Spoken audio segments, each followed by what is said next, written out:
evening. I'm Nigel Hannaford, opinion editor at the Western Standard. It's Wednesday, March the 22nd, 2003. You are watching Pipeline, a weekly look at what's going on in Canadian politics, but from the Western angle. In the absence of publisher Derek Fildebrand, who is hobnobbing in Ottawa at the True North, I beg your pardon, the old, what is it called, Dave? Strong in Canada, Strong and Free Conference. He's there with my two old bosses, Stephen Harper and Conrad Black. And Corey Morgan has given us a doctor's note, so you've got me. And I'm joined here today by our news editor, Dave Naylor, who's obviously well-known to Western Standard readers. And good afternoon, Dave. Good afternoon, Nigel. I'm a bit intimidated, I must admit, to be surrounded by such intellectual giants. Dave, just be glad that you're bringing the average age down. Yes. How often do you get a chance to do that? And lack of gray hair, too. But it's coming. Yes. Anyway, so Dave, well known, as we say, and especially warm welcome to special guest, Professor Tom Flanagan. Again, somebody no stranger to this audience. How many years did you teach political science at UFC, Tom? I lost track, but it's about 55. 55 years of political. Oh boy. And you also worked for Stephen Harper. I did for a few years, yes. And I never worked for Conrad Black, but I was interviewed by him once. Tom, you are one of us. Okay. This evening, we're going to be talking about some big things that are happening. But in Ottawa, the Prime Minister has given his Chief of Staff, Katie Telford, permission to testify to a parliamentary committee about what the PM knew and when the PMO knew about alleged Chinese electoral interference. Will we learn what we want to know? Also back in Ottawa, the Supreme Court of Canada will be reviewing the Alberta Court of Appeals decision, which found Bill 69, the No Pipelines Act, to be unconstitutional. Will they agree? What does it mean for Alberta if they don't? And then we want to talk about the University of Calgary and some rather different messaging that seems to be coming out of the administration these days. Seems a bit woke, but is it?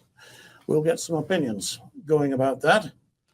First, however, I would like to thank our sponsor, the CSSA. That's the Canadian Shooting Sports Association, Canada's leading spokesman for the gun community. These men and women are the best. They're our strongest advocates to this government for our legal right to own, purchase, and use firearms. I don't know where we would be without them, given the government that we are dealing with. So if you are not already a member, don't delay. Pick up the phone, send them an email, get on their website. It's CSSA-CILA.org, or just do what I did. Google them, send them a note, send them your membership, and be part of the ongoing struggle to keep our right to maintain our own firearms in our own homes. We need these good friends, and if they're going to keep on working hard for us, they need us standing with them through our membership and our active support. So, gentlemen, let's get to it. Item one, Katie Telford. Dave, what's been going on? It was a game of chicken. Everybody in the country was watching over the last few weeks. The Commons Committee has been holding hearings on Chinese interference in Canadian elections, and they wanted to hear from Trudeau's Chief of Staff, Katie Telford. The Liberals appeared not to want her to have to testify. They did more than 24 hours of filibustering. That's a lot of fillets to be busted at the committee to stop this going to a vote. The Tories then decided to bring it up for a vote in the House, and they had bloc support. And the NDP said they were going to support it too if Telford didn't agree to testify. Well, lo and behold, a few hours before the vote, PMO issued a statement saying that she was going to be allowed to testify. So, of course, the NDP quickly switched their vote and voted no against the motion. So she'll be testifying in the next week or so, and you know, I'm betting we get the American version of taking the fifth, and she will repeatedly say, I can't answer that because of national security. So where it gets us, I don't know. Well, that's a kind of a pessimistic outlook. Tom, do you see any hope that we'll get to know what we want to know out of this operation? Not much. One thing she may have is a bad memory. We've seen this from other high civil servants or political staffers who've been brought to testify in parliamentary committees, and they just can't remember. It's amazing how their memory has declined. You wonder how they can be employed. But that would be my prediction, since we don't have a Fifth Amendment as such. She may say she doesn't remember. She may say that she can't answer because of security implications, which is always a hard one to crack. So we may Could learn. that be true? In fact, Yeah, it might even be true. Yeah, so we may learn something, but I doubt that we will learn as much as people hope we will learn. This is all sort of symbolic politics.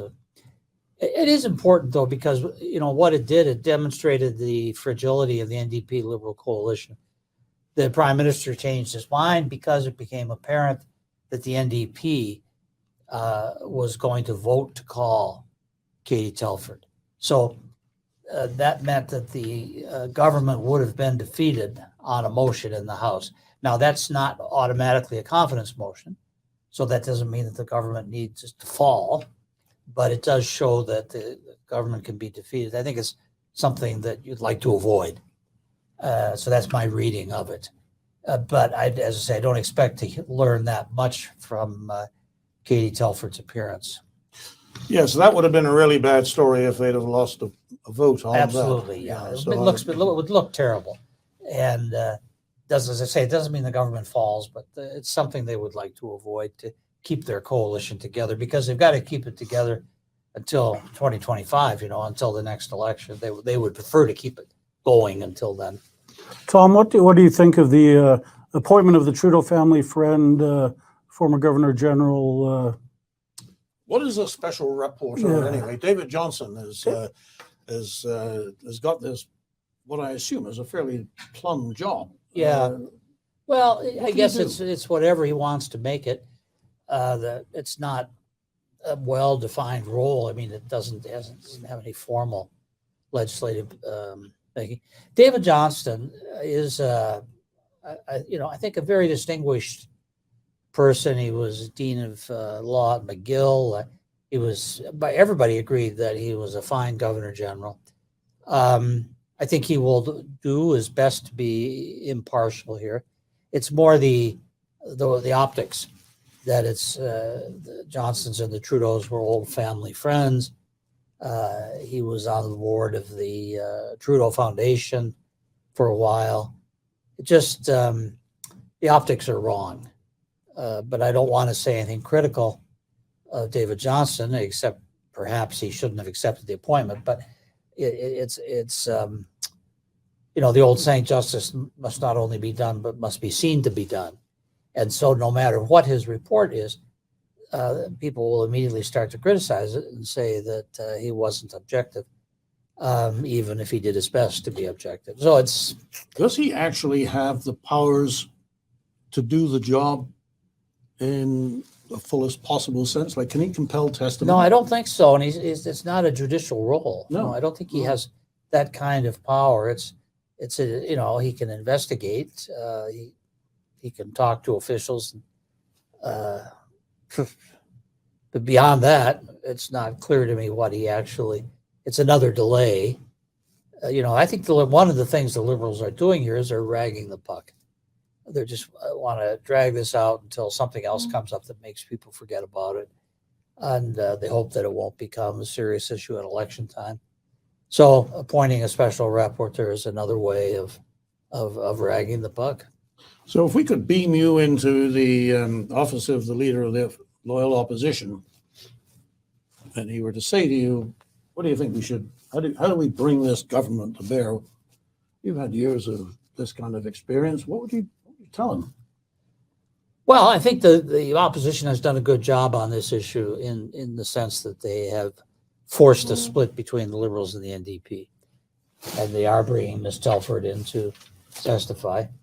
So I guess I would say let's wait and see what she says, and then probably we will turn our attack dogs loose on whatever it is that she said or didn't say, and we will keep this going. The danger is that people will lose interest, so we have to find a way to keep it alive. So the Liberals want to drag it out so that people do lose interest. Sure, there'll be another scandal coming right down the road, the way this government goes. Yeah, I'm sure there will be. Well, if you notice how things work, Dave, there's scandal and scandal and scandal. We must have had a dozen of them. And I bet most people couldn't name you three. But what they do remember is that there have been scandals, and that's how a government loses its reputation. People just get every bad thing that comes along. There they go again. And they give themselves a bad name, and I think it's going to have serious consequences. I believe the polls are Starting to show it, aren't they? Yeah. Every poll has got the Tories in front. Yeah, well, that's one course that events may take, is the accretion of small scandals until a government gets a reputation for scandal.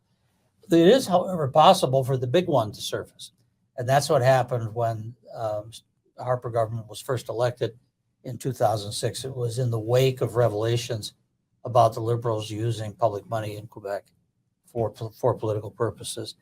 The ad scam business, employing advertising firms with public money. So that was the big one. And of course, you're always hoping that there will be the big one. But if the big one doesn't surface, then the accretion of many is also good when a government becomes known for scandal. And I think that's probably where we're headed now. Is this not the big one?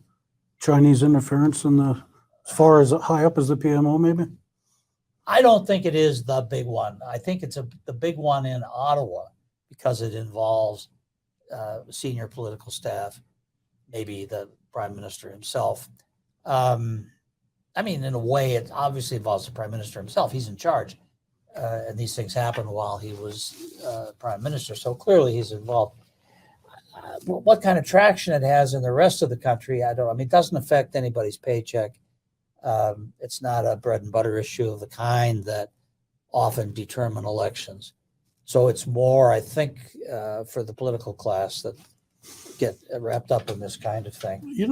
That's a really, if we had more time, we could go deeper on that point. I like to think that although obviously paycheck policies are the ones that trigger a vote one way or the other, I get the impression that Canadians are scandalized at the possibility that their election could have been interfered with by anybody, especially by the People's Republic of China. Do you not think there's got a little more traction than that?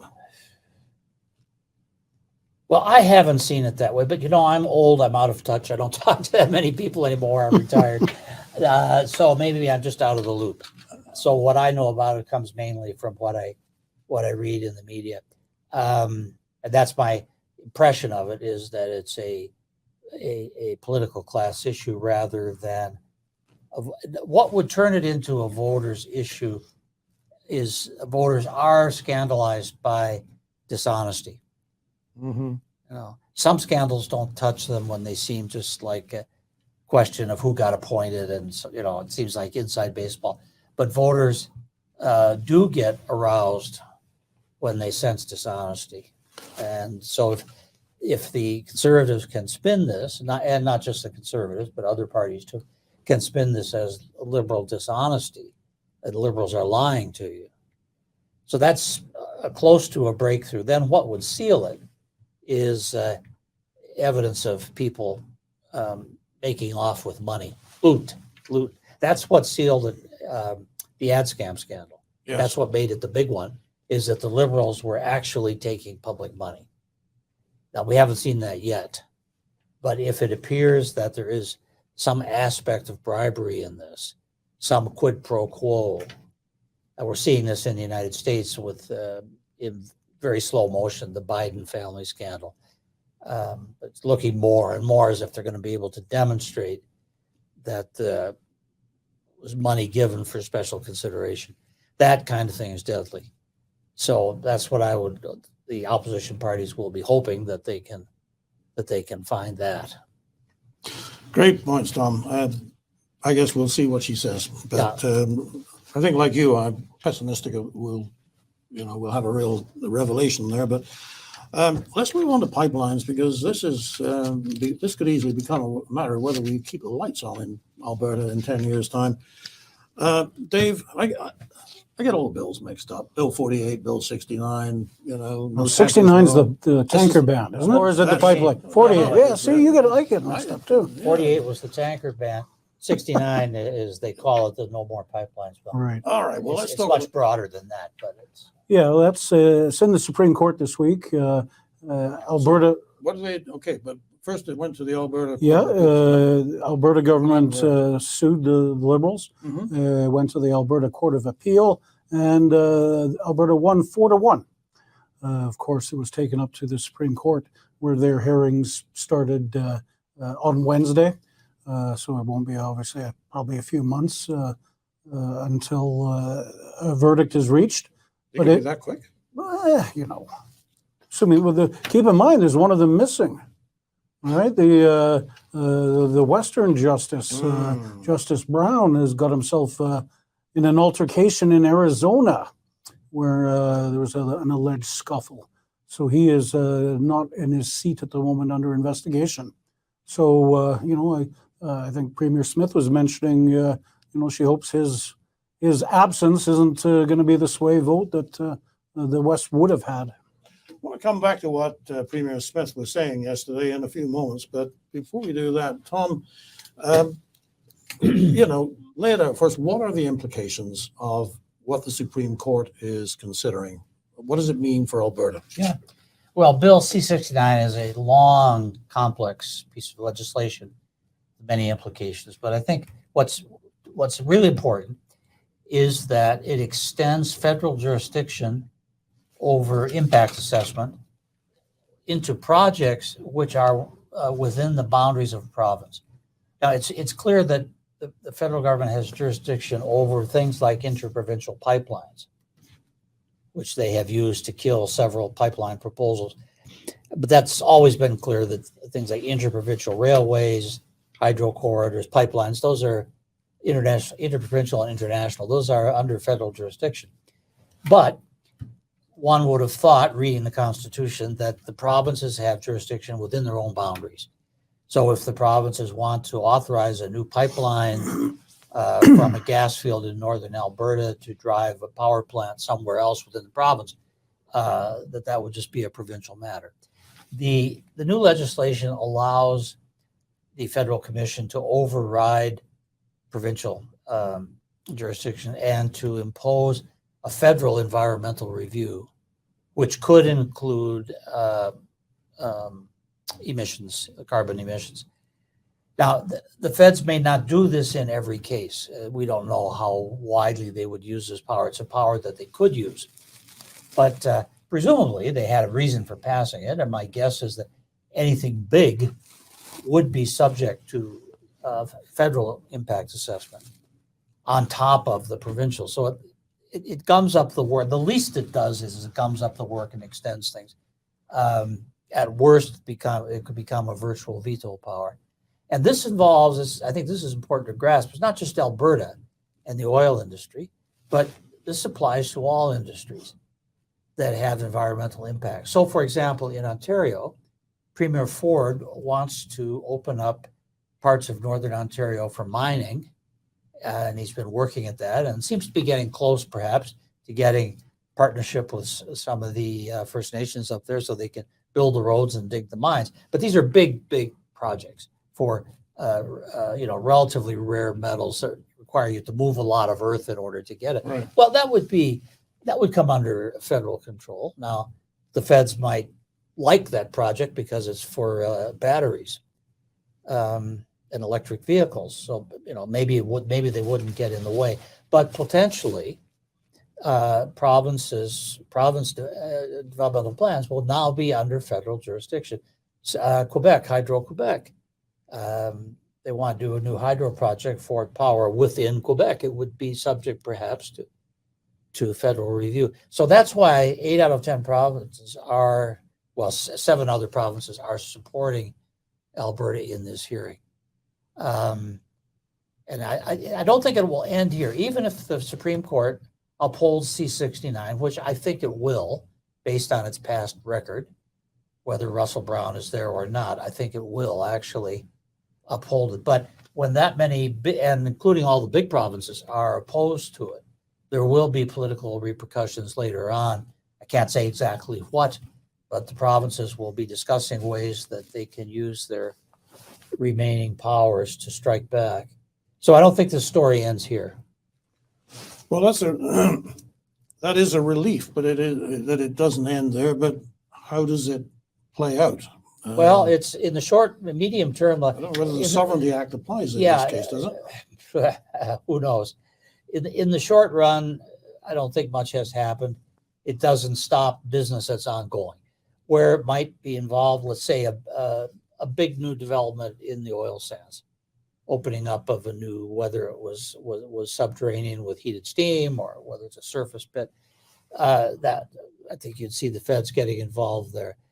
So within a few years, there probably would be some kind of conflict between provincial aspirations and federal regulation. But I think it's always a mistake to beat Chicken Little, because in the meantime, there's going to be an election.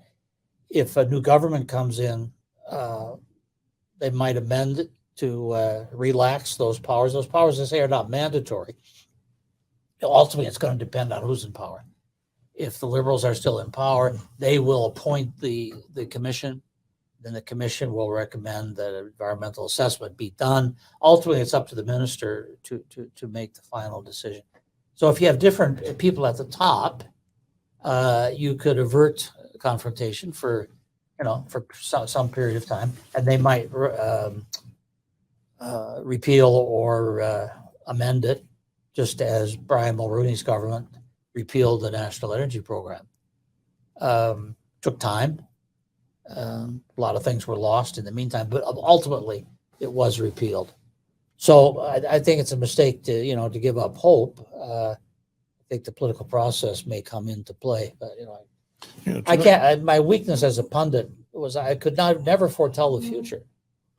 See, I'm an expert at telling you why the past had to happen as it did. So Yeah. bring me on to talk about the history. I've got an explanation for everything. Well, the future, I don't know. Well, for the future, let me just pass over to Dave here for a moment, because yesterday, Premier Smith was answering questions after an announcement on a different matter. And somebody asked her about this very, very business. And what they asked was they referenced what she'd said on a radio program, and asked what it would mean for Alberta in practical terms. I mean, Tom has just explained the grand theory of the thing. The court could probably do this, and maybe it could be repealed later. But we want power in this province. Our population is growing. There is a strong urge by the federal government to electrify everything that moves, and even our homes that don't. So we're going to need more power. One of the easiest places and one of the cleanest places for us to get the power is from gas-fired generating plants. What did she have to say about that? Well, energy security seems to be becoming more and more an issue for her, and I know it's one of your favorite issues too. And it's the future is kind of scary without these new plants. Who's going to power the electric vehicles? Because it's crazy numbers that they want to reach only by 2030. And you know what? It's really not just Alberta. It's what Alberta can offer the world. Japan came to ask for natural gas. No business plan. Germany came. No business plan. Well, if there is a proper business plan, Alberta can supply gas to anyone that needs it, basically, and then the money would flow into Alberta. And I think Premier Smith was saying today, if we'd have had the ability to do this at the start of the Heritage Savings Trust Fund, it would now be $300 billion. And we'd be sitting on money like Norway sits on money from their energy reserves. But, it's got to become common knowledge that Alberta has this ability. And, give us the wings and let us fly and see what we can do. Tom, do you think that energy security gets any traction as an election issue? Do people get it? Well, I think in Alberta they do. Outside of Alberta, probably not. Yeah. Maybe in Saskatchewan, but in the rest of the country, I don't think so. I don't think the energy industry is appreciated. I think until they can't keep the lights on, then it will become appreciated if they're having energy blackouts and so on. But until they feel it, it's not appreciated just by talking about it. It's only appreciated when they begin to feel it. Well, she made some reference yesterday to there being we didn't have a brownout, but we came close to one just before Christmas. Yes.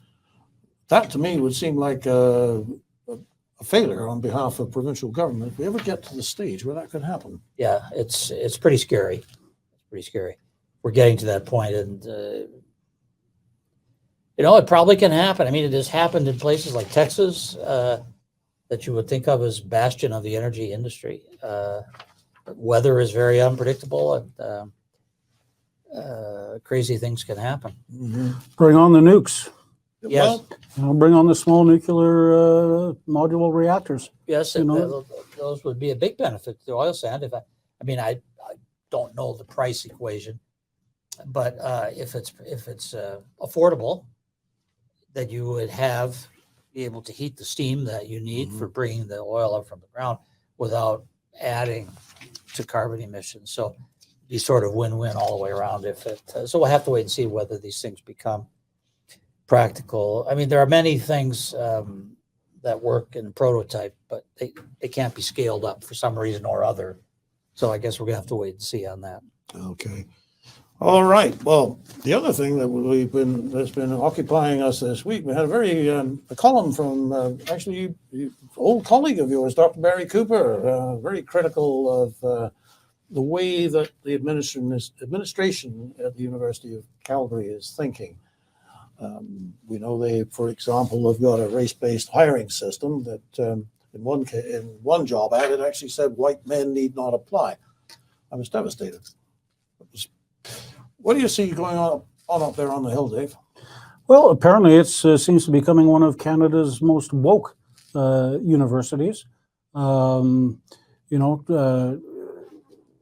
Full admission, I never went to any university, so I'm not sure what exactly goes. A better journalist because of it. Yeah, probably, but so I'm not exactly sure what goes in those hallowed halls of learning. But and it's not just the U of C. There's all sorts of woke stuff coming on. Basically, every campus across the country, and U of C seems to jump on board. We've done stories on those ads you've talked about. White men do not apply, and racial-based hiring, and it's all part of the new woke generation, I guess.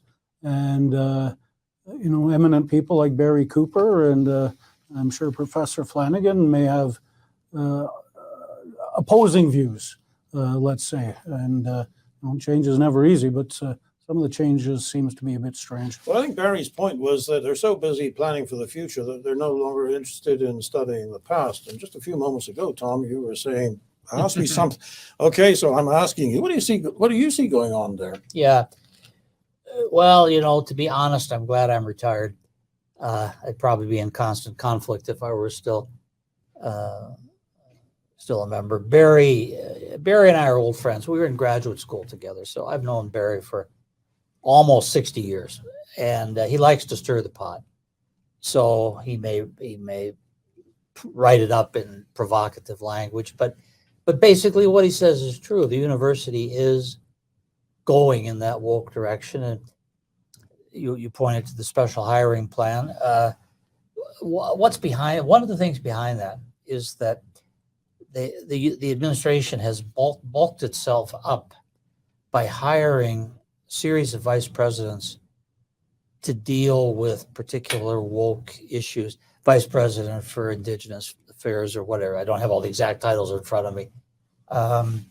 Most recent was a vice president for diversity, inclusion, and Equity. Yeah, so these positions overlap and interlock, but you create then a number of people who are paid to do something, so they have meetings with each other and they generate new policies.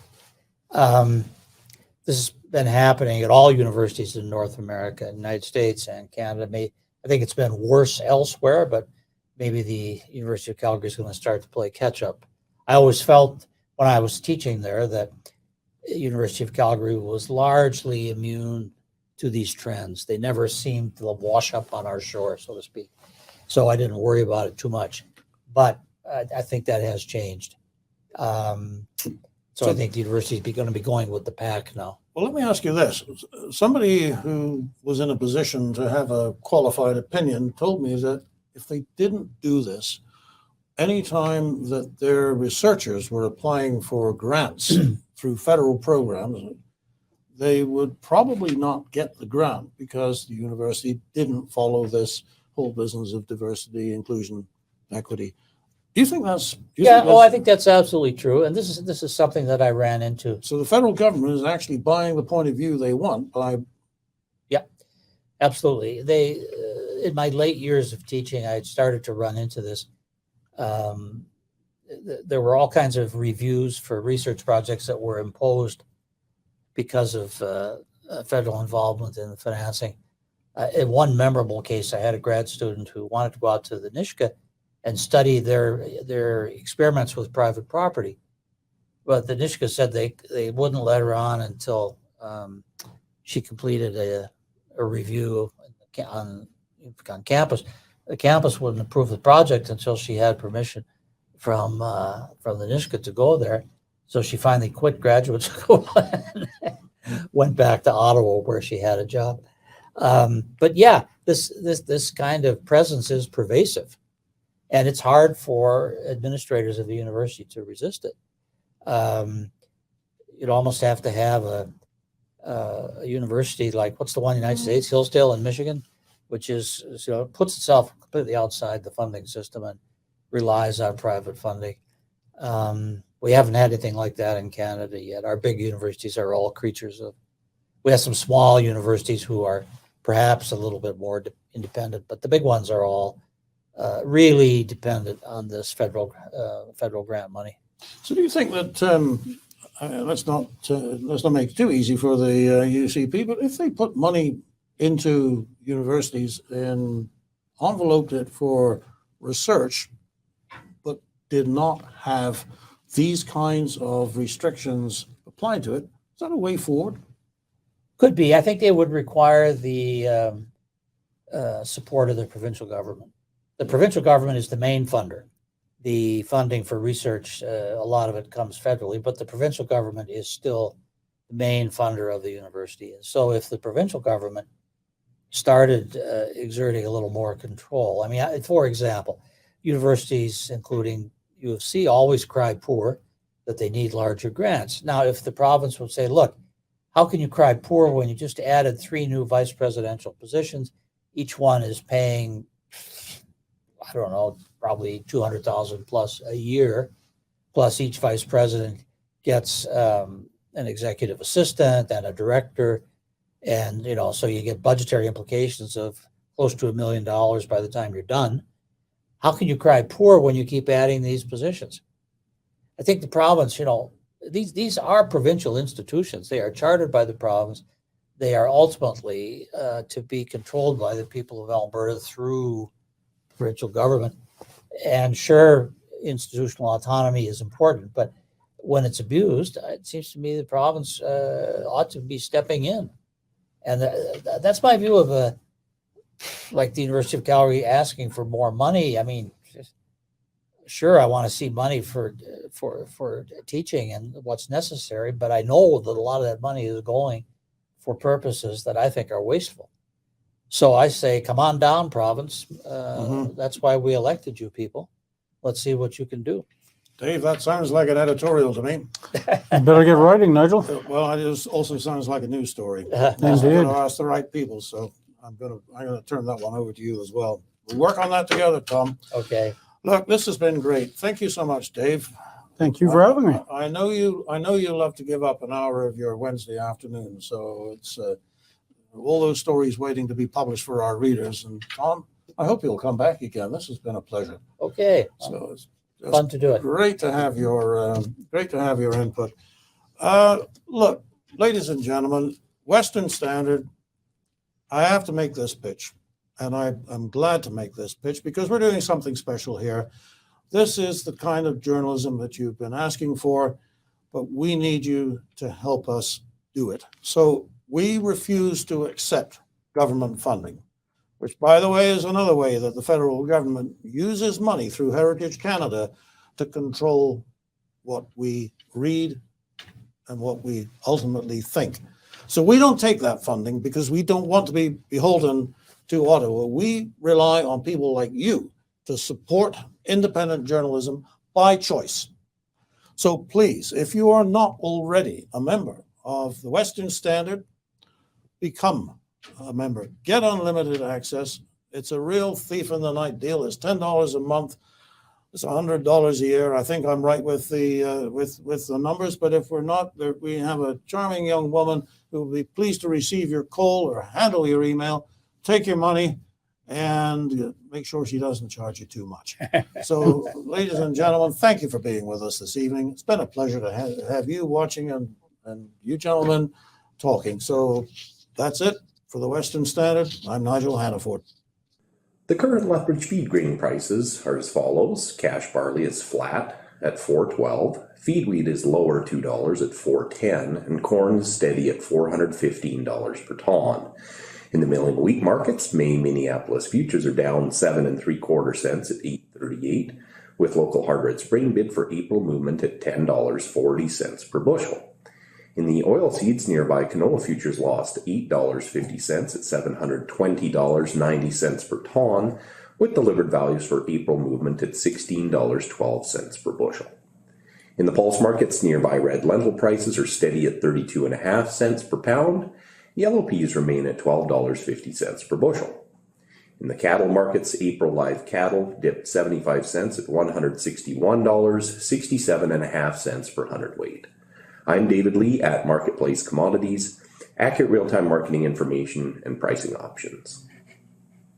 Canadian Shooting Sports Association. Without the CSSA, our gun rights would have been taken long ago. These guys are on the front lines helping to draft smart and intelligent firearms regulations and legislation in Canada, and more importantly, educating the public about how we keep guns out of the hands of the wrong people. To become a member, it's absolutely worth every penny.